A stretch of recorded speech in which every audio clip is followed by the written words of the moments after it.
31শে নভেম্বরের মধ্যে সব সরকারি কর্মকর্তা কর্মচারীকে সম্পদ বিবরণী জমা দিতে হবে, ভুল তথ্যে শাস্তি। কাল জাতিসংঘের অধিবেশনে যোগ দিতে ঢাকা ছাড়বেন প্রধান উপদেষ্টা, বাইডেনের সঙ্গে মোদির বৈঠক। ঢাকার সাথে সম্পর্কের উন্নয়ন চায় দিল্লি, ফখরুলকে বললেন প্রণয় ভার্মা। 3.5 মাস পর খুলল ঢাকা বিশ্ববিদ্যালয়, ছাত্র শিক্ষকদের পদচারণায় মুখরিত ক্যাম্পাস।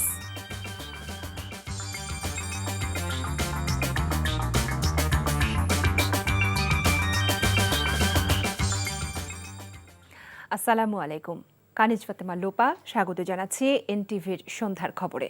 ক্রাউন সিমেন্ট শিরোনাম দেখছিলেন, এবারে নিয়ে যাচ্ছি পুরো খবরে।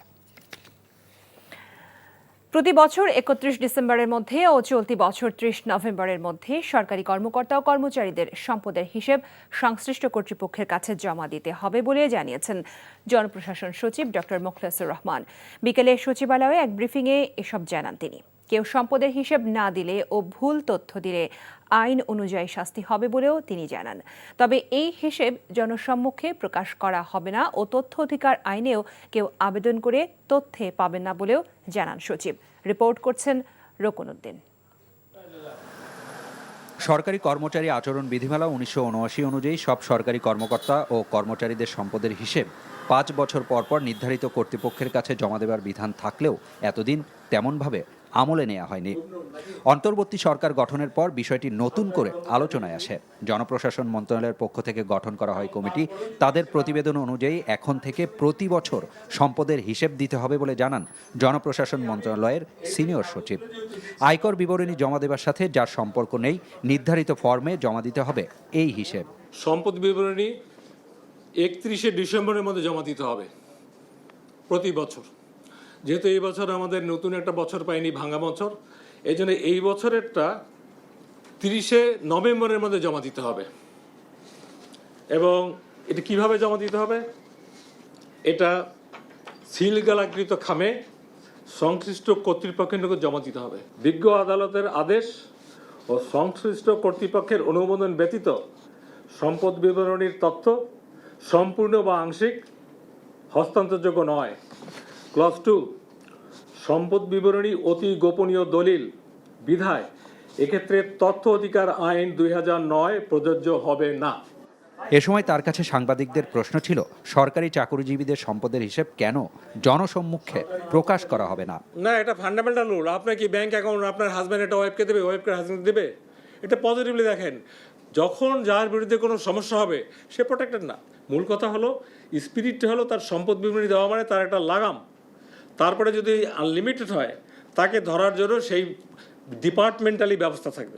কেউ ভুল তথ্য দিলে ও সম্পদের হিসেব না দিলে আইন অনুযায়ী তিরস্কার থেকে শুরু করে চাকরি থেকে অব্যাহতি পর্যন্ত দেয়া হতে পারে বলেও জানান তিনি। ফাইন্যান্সিয়াল জায়ান্ট, এটাই বোধহয় বলা ভালো। তারা অন্তত সচেতন হবে এবং অনেক জায়গায় আমি আশাবাদী দুর্নীতিতে একটা লাগাম টানা হবে। রকুনউদ্দিন, এনটিভি নিউজ, ঢাকা। বাংলাদেশের সঙ্গে সম্পর্ক আরও দৃঢ় করতে চায় ভারত। দু দেশের মধ্যকার সমস্যাগুলো নিয়ে ভারত সজাগ এবং তারা দ্রুততার সাথে সেগুলো সমাধানের চেষ্টা করছে।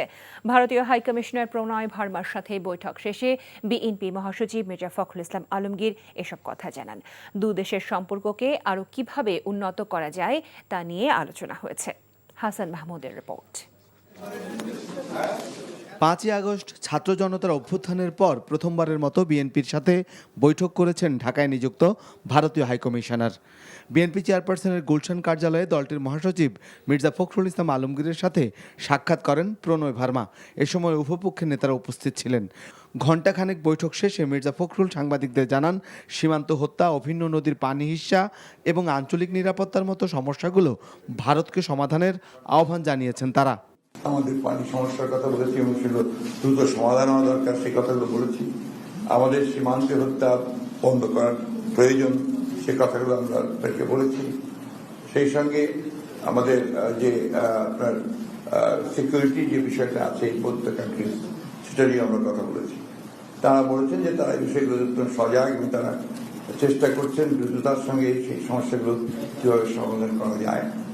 তাদের যেটা মূল বক্তব্য সেটা হচ্ছে যে বাংলাদেশের সঙ্গে তারা সম্পর্ক আরো দৃঢ় করতে চান এবং এই সম্পর্কের মধ্যে আরো কি করে সুস্থতা আরো পজিটিভিটি কি করে নিয়ে আসা যায় সেই বিষয়টার উপরে তারা কাজ করতে আগ্রহী। এদিকে নয়াপল্টনের কেন্দ্রীয় কার্যালয়ে সংবাদ সম্মেলনে দলের স্থায়ী কমিটির সদস্য হাফিজ উদ্দিন আহমেদ বলেছেন, ছাত্র জনতার অভ্যুত্থানে বিএনপির বড় ভূমিকা ছিল, এটি কারো একার অর্জন নয়। 1.5 মাসের যে চূড়ান্ত সংগ্রাম, সেখানে 422 জন বিএনপি কর্মী শহীদ হয়েছে, কিন্তু এখন মনে হয় যে আমাদের বোধহয় কোনো অংশগ্রহণ ছিল না, কেবলমাত্র বোধহয় শুধু ছাত্ররা আর কয়েকজন সমন্বয়কই বোধহয় এদের স্বাধীন করে দিয়েছে। রাষ্ট্র সংস্কার করার তো নিশ্চয়ই প্রয়োজন আছে, দীর্ঘ সময় নেবেন না। এছাড়া তরুণ দলের প্রতিষ্ঠা বার্ষিকীর অনুষ্ঠানে জয়নুল আবেদিন ফারুক বলেছেন, অন্তর্বর্তী সরকারকে প্রশ্নবিদ্ধ করতে তৎপর আওয়ামী লীগ। আওয়ামী প্রেতাত্মারা যেন আবার ঘুরে না দাঁড়াতে পারে। Hasan Mahmud, NTV news, Dhaka. জাতিসংঘের ৭৯তম সাধারণ অধিবেশনে যোগ দিতে কাল ঢাকা ছাড়বেন প্রধান উপদেষ্টা ডক্টর মোহাম্মদ ইউনূস। তিনি এই অধিবেশনে এমন এক সময়ে যোগ দিচ্ছেন যখন ১.৫ দশকের স্বৈরতন্ত্র হটিয়ে ছাত্র জনতা বাংলাদেশে এক নতুন দিগন্তের সূচনা করেছে। ফলে অধিবেশনে ডক্টর ইউনূসের যোগদান এবং যুক্তরাষ্ট্র সফর নিয়ে প্রবাসীদের প্রত্যাশার কোনো শেষ নেই। যুক্তরাষ্ট্রের নিউ ইয়র্ক থেকে আরও জানাচ্ছেন ফরিদ আলম। জাতিসংঘের অধিবেশন উপলক্ষে বরাবরের মতোই জাতিসংঘ সদর দপ্তরের সামনে সদস্য দেশগুলোর পতাকা ওড়ানো হয়েছে, আর প্রিয় বাংলাদেশের পতাকাটি উঠছে সবার আগে। এ যেন নতুন বাংলাদেশকে স্বাগত জানানোর অন্যরকম আয়োজন। সুদীর্ঘ ১.৫ দশকের স্বৈরশাসনের অবসানের পর বাংলাদেশের পক্ষে এবারের অধিবেশনে নেতৃত্ব দিচ্ছেন শান্তিতে নোবেল বিজয়ী ডক্টর মোহাম্মদ ইউনূস। অধিবেশনে বাংলাদেশের পক্ষে বক্তব্য দেওয়া ছাড়াও একাধিক বিশ্ব নেতার সাথে তার বৈঠক হবার কথা রয়েছে। এসব বৈঠকে বাংলাদেশের ভঙ্গুর অর্থনীতি পুনরুদ্ধারের সহায়তা চাওয়া ছাড়াও তার সরকার গণতন্ত্র রক্ষায় কি কি ভূমিকা রাখতে চায় তাও তুলে ধরবেন। বিশেষ করে যুক্তরাষ্ট্রের প্রেসিডেন্ট জো বাইডেনের সাথে তার সম্ভাব্য বৈঠক নিয়ে ব্যাপক আগ্রহের সৃষ্টি হয়েছে সব মহলে। যুক্তরাষ্ট্র প্রবাসীরা ডক্টর ইউনূসের এই সফরকে দেখছেন ইতিবাচক হিসেবে। তাদের রয়েছে অনেক প্রত্যাশা। আমরা চাই প্রবাসী আমেরিকানদের এবং সারা বিশ্বের প্রবাসীদের স্বার্থে উনি কাজ করে এবং বাংলাদেশের দুর্নীতিমুক্ত করা যেন ওনার প্রথম প্রায়োরিটি হয়ে থাকে। বাংলাদেশের ১৭ কোটি লোক আজ তার দিকে তাকিয়ে আছে, তার সরকারের দিকে তাকিয়ে আছে। বাংলাদেশ হবে মানবিক, বাংলাদেশ হবে গণতান্ত্রিক, বাংলাদেশ হবে আইনের শাসনের দেশ, বাংলাদেশ হবে বৈষম্যবিহীন একটি রাষ্ট্র, যে রাষ্ট্রে প্রতিটি মানুষের অধিকার সমান হবে, সবাই কথা বলতে পারবে। খুব আশাবাদী যে আমাদের বাংলাদেশকে একটা সুন্দর পর্যায়ে নিয়ে যাবেন, গণতান্ত্রিক পর্যায়ে নিয়ে যাবেন। যত ধরনের বৈষম্য আছে সেগুলি উনি নিরসন করবেন এবং আমাদের সাধারণ জনগণের যে প্রত্যাশা, সেই প্রত্যাশা উনি পূরণ করতে সক্ষম হবেন।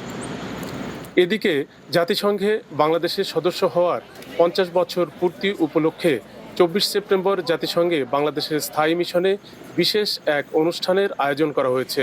ডক্টর ইউনূস প্রধান অতিথি হিসেবে বক্তব্য রাখবেন আমন্ত্রিত ৫০টি দেশের রাষ্ট্র ও সরকার প্রধানদের সামনে। ১৯৭৪ সালের এই দিনে বাংলাদেশ জাতিসংঘের সদস্যপদ লাভ করে। জাতিসংঘে বাংলাদেশের সদস্যপদ লাভের অর্ধ শতাব্দী পর বিশ্ববাসী আরও একটি নতুন বাংলাদেশকে চেনার সুযোগ পেয়েছে, আর সেই সম্ভাবনাময় বাংলাদেশের নেতৃত্বে রয়েছেন ডক্টর মোহাম্মদ ইউনূস। ডক্টর ইউনূসের প্রতি দেশবাসীর রয়েছে অনেক প্রত্যাশা, তবে সেই প্রত্যাশা তিনি কতটুকু পূরণ করতে পারবেন সেটা কেবল সময় বলতে পারবে। Farid Alam, NTV news, new York, যুক্তরাষ্ট্র। এদিকে যুক্তরাষ্ট্রের প্রেসিডেন্ট জো বাইডেনের সঙ্গে দ্বিপক্ষীয় বৈঠকে বাংলাদেশ ইস্যুতে আলোচনা করেছেন ভারতের প্রধানমন্ত্রী নরেন্দ্র মোদী। ডেলাওয়ার অঙ্গরাজ্যের উইলমিংটনে মোদীর সঙ্গে বৈঠক করেন বাইডেন। পরে ভারতের পররাষ্ট্র সচিব বিক্রম মিশ্রি বৈঠকের বিষয়টি নিশ্চিত করেন। অন্যদিকে ভারতীয় বার্তা সংস্থা ANI জানিয়েছে, যুক্তরাষ্ট্র, অস্ট্রেলিয়া, জাপান এবং ভারত এই 4 দেশের জোট কোয়াড সম্মেলনেও বাংলাদেশ প্রসঙ্গ নিয়ে আলোচনা হয়েছে। কোয়াড সম্মেলনে চীন সহ অন্যান্য ইস্যু নিয়েও বিশ্ব নেতাদের মধ্যে কথা হয়। এর আগে বাংলাদেশের পরিস্থিতি নিয়ে বাইডেনের সঙ্গে ফোনালাপেও অংশ নিয়েছিলেন মোদী। তখন তিনি বাংলাদেশের সংখ্যালঘু পরিস্থিতি সম্পর্কে মার্কিন প্রেসিডেন্টকে অবহিত করেন। গণহত্যার দায়ে আন্তর্জাতিক অপরাধ ট্রাইব্যুনালে স্বৈরাচার শেখ হাসিনা সহ ৭৫ আসামির বিরুদ্ধে আরও 2টি অভিযোগ দায়ের করা হয়েছে। দুপুরে ট্রাইব্যুনাল প্রাঙ্গণে এই তথ্য জানিয়েছেন chief prosecutor advocate Tajul Islam. বলেন, অপরাধ তদন্ত করে দ্রুততম সময়ের মধ্যে চূড়ান্ত প্রতিবেদন দাখিল করা হলে প্রকৃত অপরাধীরা চিহ্নিত হবে। এছাড়া 2021 সালে গুম করার অভিযোগে র্যাপিড অ্যাকশন ব্যাটালিয়ন র্যাবের বিরুদ্ধে ট্রাইব্যুনালে পৃথক একটি অভিযোগ দায়ের করেছেন গুমের শিকার ডাক্তার ঈশিতা। তার অভিযোগ আমলে নিয়ে তদন্ত হবে বলেও জানিয়েছেন চিফ প্রসিকিউটর। আর সরকার বিচারক নিয়োগ দিলেই ট্রাইব্যুনালের বিচার কার্যক্রম শুরু হবে বলে তিনি জানিয়েছেন। দুটো অভিযোগ জমা পড়েছে। একটা হচ্ছে এই গণ আন্দোলনে একজন ডাক্তার সজীব সরকার 18 জুলাই উত্তরায় আজমপুরে আন্দোলন চলাকালে তিনি বুকে গুলিবিদ্ধ হয়ে শাহাদাত বরণ করেছিলেন। একটা গুলি তার বুকের বাম পাশে ভেদ করে পিঠ দিয়ে বের হয়ে চলে যায়। দ্বিতীয় আরেকটি অভিযোগ আজকে আমাদের কাছে এসেছে। ইশরাত রফিক ঈশিতা, উনি একজন ডাক্তার, তাকে 28শে জুলাই 2021 সালে তুলে নিয়ে যায় র্যাব। নিয়ে গিয়ে তাকে 5 দিন পরে 2রা আগস্ট তাকে আদালতে উপস্থাপন করে 3টা মামলা দেওয়া হয়, মাদকের মামলা দেওয়া হয়। এই যে মাঝখানে 5 দিন তাকে গুম করে রাখা হয়, তাকে অকথ্য নির্যাতন করা হয়, এই গুমের অভিযোগে তিনি আজকে আমাদের কাছে এই মামলাটা দায়ের করেছেন। আওয়ামী লীগ সরকার আমলে পাট, বস্ত্র ও নৌ পরিবহন মন্ত্রণালয়ে পুকুর বা সাগর চুরি নয়, প্রশান্ত মহাসাগর চুরি হয়েছে বলে মন্তব্য করেছেন 2 মন্ত্রণালয়ের দায়িত্বপ্রাপ্ত উপদেষ্টা এম শাখাওয়াত হোসেন। দুপুরে বরিশাল বিশ্ববিদ্যালয়ের সংলগ্ন মেরিন একাডেমি পরিদর্শন শেষে সাংবাদিকদের তিনি এসব কথা বলেন। এটাকে সাগর চুরি বলা যায় না, প্রশান্ত মহাসাগরীয় চুরির জায়গাগুলো হয়েছে প্রচুর। এই লাস্ট 15 বছর যে গভর্নমেন্ট ছিল, এ পুরো কি বলবো, কি শব্দ পাচ্ছি না, এবং পুরো সিস্টেম করাপ্ট করে গেছে। Entire system has been corrupted. এখন এইখান থেকে বের হওয়া আসা ভেরি ডিফিকাল্ট জব। চেষ্টা করছি আমরা। 112 দিন পর শিক্ষা কার্যক্রমে ফিরল ঢাকা বিশ্ববিদ্যালয়। প্রতিটি বিভাগেই ছিল ছাত্রছাত্রীদের স্বতঃস্ফূর্ত অংশগ্রহণ। শিক্ষার সুষ্ঠু পরিবেশ ফিরিয়ে আনা ও শিক্ষাবর্ষের ক্ষতি পুষিয়ে নিতে শিক্ষক ও শিক্ষার্থীদের নির্দেশনা দিয়েছেন ঢাকা বিশ্ববিদ্যালয়ের উপাচার্য অধ্যাপক ডক্টর নিয়াজ আহমেদ খান। বিশ্ববিদ্যালয় ক্যাম্পাস ও হলের পরিবেশ শান্তিপূর্ণ রাখতে ইতোমধ্যেই বেশ কয়েকটি টিম কাজ করছে বলে জানিয়েছেন সহকারী প্রক্টর। নিয়ামুল আজিজ সাদেকের রিপোর্ট। রৌদ্রোজ্জ্বল সকালের স্নিগ্ধতায় প্রাণ ফিরেছে ক্যাম্পাসেও। নতুন বাংলাদেশের স্বপ্নের পথ চলায় সকল স্থবিরতা ও জঞ্জাল ফেলে পাঠে মনোনিবেশ এখন অগ্রাধিকার শিক্ষার্থীদের। সকাল 8টা থেকে বিভিন্ন অনুষদ ও বিভাগের ক্লাস শুরু হয়েছে। বেশিরভাগ শিক্ষার্থীই ক্লাসে এসেছেন। তাদের চাওয়া শিক্ষা কার্যক্রমের ক্ষতি পুষিয়ে নিয়ে প্রয়োজনীয় পদক্ষেপ নেওয়া হবে বিশ্ববিদ্যালয়ের প্রশাসন থেকে। এখানে আমরা 3 মাস প্রায় ক্লাস করতে পারি না, তো এখন যেহেতু আমাদের 3 মাস আছে, সেহেতু আমাদের একটু সময়টা বাড়িয়ে দেওয়া উচিত। 4 মাসের জন্য সেমিস্টারটা শেষ করতে পারি। আমরা মনে করি যে আমরা ক্ষতিটা কাটিয়ে উঠতে পারবো, কিন্তু আসলে এই ক্ষেত্রে সকলেই সহযোগিতাপূর্ণ হতে হবে। শিক্ষা ক্ষেত্রে কোনো ঝামেলা হবে তখন অবশ্যই আমরা প্রতিবাদ করব। 2টা ক্লাস নাই একটা কোর্সের, এখন আমরা করেছি 2টা জায়গাতে 3টা ক্লাস নিব। শুক্র শনির মধ্যে একদিন একটা অনলাইনে এক্সট্রা ক্লাস নিব। কয়েকটি ক্লাস পরিদর্শন করে উপাচার্য জানিয়েছেন, বিশ্ববিদ্যালয়ে শিক্ষার পরিবেশ, ক্লাসের সংখ্যা বাড়ানো এবং শিক্ষক শিক্ষার্থীদের আন্তরিক হওয়ার উপর জোর দেওয়া হয়েছে। অনেক রকম চ্যালেঞ্জ আছে, সবাই একটা কঠিন মানসিক, কোনো ক্ষেত্রে শারীরিক একটা ট্রমার মধ্যে দিয়ে আমরা এখন এই পর্যায়ে এসেছি। পেছনে ফেরার আর সুযোগ নেই। মানুষের রক্তের ঋণে আমরা এখন আবদ্ধ। এই যে কিছু ক্ষতি হয়েছে 2.5 মাস 3 মাসে, সেটা কি করে পুষিয়ে নেওয়া যায় চেষ্টা করছি। আমরা সবার সাথে কথা বলে একটা পর্যায়ে যাব। বিশ্ববিদ্যালয় হলগুলোতে যেন অশান্তিপূর্ণ পরিবেশ না থাকে এবং ক্যাম্পাসে শিক্ষার নিরাপদ পরিস্থিতির জন্য কাজ করে যাচ্ছেন বলে জানিয়েছেন সহকারী প্রক্টর। এই ঘটনাগুলোর পুনরাবৃত্তি ঘটবে না। হলের দীর্ঘদিনের সমস্যা, হলের মূল সমস্যাগুলো আমরা চিহ্নিত করতে পেরেছি। কিছুটা বাস্তবতাও আছে, আমাদের সীমাবদ্ধতা আছে। আবাসন উপযোগী এবং শিক্ষা উপযোগী হল করবার জন্য সর্বাত্মক পলিসি লেভেলে আমরা কথা বলছি এবং সেগুলো নির্দেশনা দেওয়া হয়েছে। বিশ্ববিদ্যালয়ে ছাত্র রাজনীতি সীমিত করার বিষয়টি পড়াশোনার জন্য ইতিবাচক বলে মনে করেন অনেক শিক্ষার্থী। প্রোগ্রামে অ্যাটেন্ড করা লাগতো, দ্যাটস ওয়াই পড়াশোনা করার সুযোগটা হতো না, এবং দেখা যেত যে প্রোগ্রামের ক্ষেত্রে ক্লাস কনসিডার করতো না। আগে রাজনীতির যে চাপ ছিল, পড়াশোনা হয়তো বিঘ্ন ঘটতো। রাজনীতি পড়াশোনা সে একসাথে মেনটেন করতে পারে। যারা রাজনীতি করবে তারাও শিক্ষা গ্রহণ করবে, এবং যারা রাজনীতি করবে না তারাও শিক্ষা গ্রহণ করবে, যারা নিজেদের ফিল্ডে তারা কাজ করবে।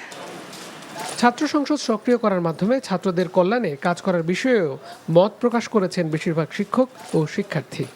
Niamul Aziz Sadiq, NTV news, Dhaka.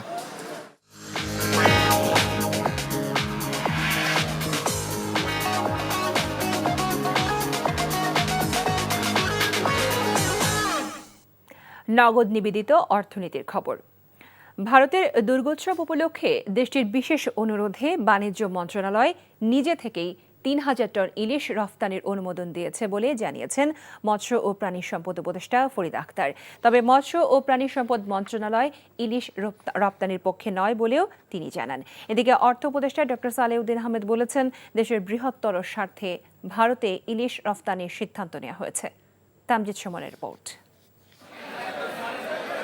মৎস্য প্রাণী সম্পদ উপদেষ্টা বলেন, দুর্গাপূজা উপলক্ষে ভারতের অনুরোধেই দেশটিতে ৩,০০০ টন ইলিশ রপ্তানির অনুমোদন দিয়েছে বাণিজ্য মন্ত্রণালয়।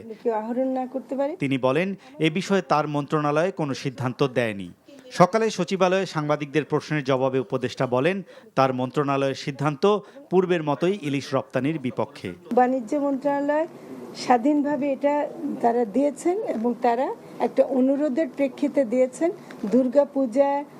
ভারতের দুর্গাপূজা উপলক্ষে বিশেষ অনুরোধ ছিল, সেই অনুযায়ী তারা করেছেন। সেটা তাদেরকে আমি তো জোর করতে পারি না। এটা বাণিজ্য মন্ত্রণালয় দিয়েছে, এর সাথে মৎস্য ও প্রাণী সম্পদ মন্ত্রণালয়ের কোনো সম্পর্ক নেই।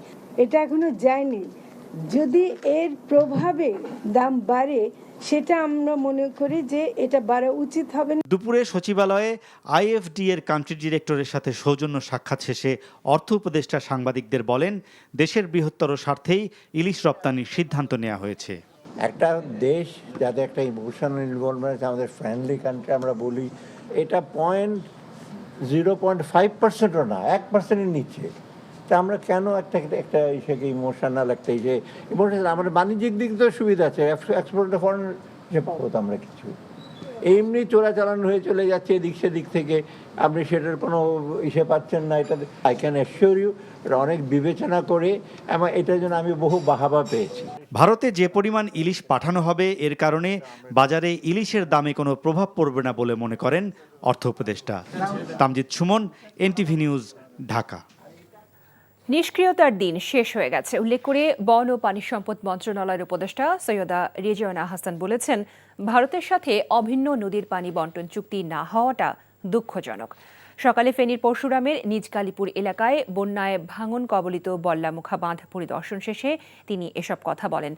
সৈয়দা রেজওয়ানা হাসান বলেন, গঙ্গা ছাড়া অভিন্ন 57টি নদীর পানির কোনো হিস্সা বাংলাদেশ পায় না। বিগত সরকার নীরবতায় এমনটা হয়েছে বলে তিনি জানান। জেলা প্রশাসক শাহিনা আক্তার, পুলিশ সুপার হাবিবুর রহমান সহ বিশিষ্টজনেরা এ সময় উপস্থিত ছিলেন। নদীর পানি কেবলমাত্র রাজনীতি না, এটা কূটনীতিও, এটা অর্থনীতিও। ভারতের সাথে আমাদের এই সমস্যা কেবলমাত্র যে এই নদী কেন্দ্রিক তা না, এটা কিন্তু প্রায় সকল নদী কেন্দ্রিক। এখনো পর্যন্ত চুক্তি স্বাক্ষর করতে পারিনি, এমনকি তিস্তা নিয়েও পারে। আগামী 15 দিনের মধ্যে অন্তর্বর্তী সরকারকে ডিম ও মুরগির বাজারের সিন্ডিকেটের হোতাদের ধরার আলটিমেটাম দিয়েছে বাংলাদেশ পোল্ট্রি অ্যাসোসিয়েশন। না হলে খামার বন্ধ করে দেওয়া হবে বলে হুঁশিয়ারি দিয়েছে সংগঠনটি। সকালে রাজধানীর কাকরাইলে আইডিবি ভবনে কর্পোরেট সিন্ডিকেটদের মতামত নিয়ে ডিম মুরগির দাম নির্ধারণ করা এবং উৎপাদন খরচ বাড়িয়ে বাজার অস্থির করার প্রতিবাদে আয়োজিত এক সংবাদ সম্মেলনে এ কথা বলেন বিপিএ সভাপতি সুমন হাওলাদার। তিনি বলেন, অন্তর্বর্তী সরকারকে ডিম ও মুরগির বাজারের সিন্ডিকেটদের হোতাদের দ্রুত সময়ের মধ্যে ধরতে হবে। এজন্য সরকারকে 15 দিনের আলটিমেটাম দেয়া হলো। দামি মানা না হলে ধীরে ধীরে খামার বন্ধ করে দেবেন প্রান্তিক খামারিরা বলে হুঁশিয়ারি দেন তিনি। কর্পোরেট কোম্পানিগুলোর সিন্ডিকেট না ভাঙলে সামনের দিনে ডিম মুরগি বড় লোকের পণ্য হবে বলে মন্তব্য করেছেন বিপিএ সভাপতি। কর্পোরেট কোম্পানির সিন্ডিকেট ভাঙতে হবে। আমরা প্রান্তিক খামাররাই সিন্ডিকেটের জন্য উৎপাদন থেকে সরে যেতে বাধ্য হচ্ছে এবং জোর করে আমাদেরকে সরিয়ে দেওয়া হচ্ছে। কেন? পোলট্রি ফিড দেশীয় পণ্য উৎপাদন হলেও আমদানি পণ্য দেখানো হয়। 15 দিন পর যদি না করে, আমরা ধীরে ধীরে সারা বাংলাদেশের খামার বন্ধ করে দিব। কারণ এর আগে কিন্তু একবার আমরা বন্ধ করেছিলাম, তখন কিন্তু 300 টাকা মুরগি হয়েছিল। আমরা বন্ধ করলেই কিন্তু তারা হাই পাওয়ারে উঠে যাবে। আর এটাই চাচ্ছে যে আমরা যাতে না থাকি মার্কেটে।